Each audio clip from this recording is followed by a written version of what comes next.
अभी मैं आपको पहले 4 सवाल लिखाऊंगा, उसमें दूरी समान करूंगा, फिर आगे वाले लिखाऊंगा, उसमें दूरी समान नहीं होगी, वहां पूरा करना पड़ेगा।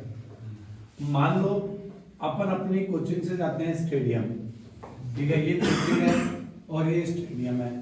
जाते टाइम अपनी स्पीड मान लो x किलोमीटर पर घंटे की है और आते टाइम अपनी स्पीड y किलोमीटर पर घंटे की है। और आपको मान लो किसी ने ये बोला कि बता भाई औसत चाल कितनी, सही है। यहाँ से जाते टाइम एक बार मान लो स्पीड 10 की है तो आते टाइम 20 की है, या मान लो जाते टाइम अपन जल्दी जल्दी गए तो आते टाइम मान लो धीरे धीरे है।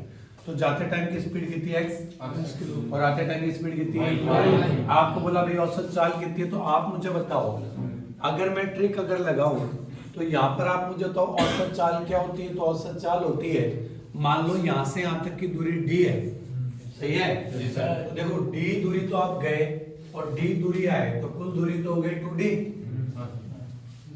अरे बोलो, कुल दूरी तो कितनी हो गई 2d बट्टा कुल समय। समय बराबर क्या होता है, दूरी बट्टा चाल। तो समय बराबर जाते टाइम दूरी तो d थी और चाल x थी, और आते टाइम दूरी d है, चाल कितनी है y, सही है। तो कुल दूरी बट्टा कुल समय, तो d प्लस d, और समय बराबर क्या होता है, समय बराबर होता है दूरी बट्टा चाल, दूरी बट्टा चाल। ऊपर आप देखो तो d और d कितना हो गया, 2d हो गया। नीचे अगर मैं d को कॉमन लेता हूं तो 1 बट्टा x प्लस 1 बट्टा y, d से d कट गया। यहाँ पर अगर मैं xy लघुत्तम लेता हूं तो ये हो गया y प्लस x, xy ऊपर चला गया। तो किताब में अगर आप देखोगे तो ये ट्रिक लिखी हुई होती है। ये ट्रिक ये होती है कि भाई गुरुजी जाते टाइम स्पीड x की है, ये सवाल पक्का आता है पेपर में, जाते टाइम स्पीड x की और आते टाइम स्पीड अगर y की ना, तो औसत चाल जो होती है ना वो होती है 2xy बटा x प्लस y। बोलो क्या होती है, 2xy बटा x प्लस y, सही है। Yes sir. हम यहाँ गुणनों की भी दोनों जोड़ दो को भाग दे दी, वैसे नहीं होता इसमें। इसमें ये वाला ट्रिक काम करती है। जैसे मान लो जाते टाइम स्पीड 10 की है और आते टाइम 20 की है, तो औसत कितनी होगी ना, 10 प्लस 20 बट्टा 2 15 को नहीं होगी। या मान रखना पड़ेगा 2 गुणा 10 गुणा 15 बट्टा 10 प्लस 15।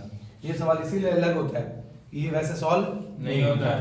मुझे गुरुजी मान लो तो 2 को ही है, मान लो एग्जाम में 3 का आ जाए तो 4 का आ जाए तो देखो 3 वाले की मैं आपको ट्रिक बता देता हूँ, फिर मैं आपको एक और ट्रिक बताऊंगा तो हिसाब बैठ जाएगा। जैसे मान लो यहाँ से a है, b है, c है, d है, मान लो सबके बीच की दूरी समान है। मान लो एक आदमी पहले a से b तक गया, समान दूरी थी, चाल x है।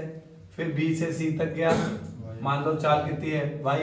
फिर c से d तक गया, चाल कितनी है z।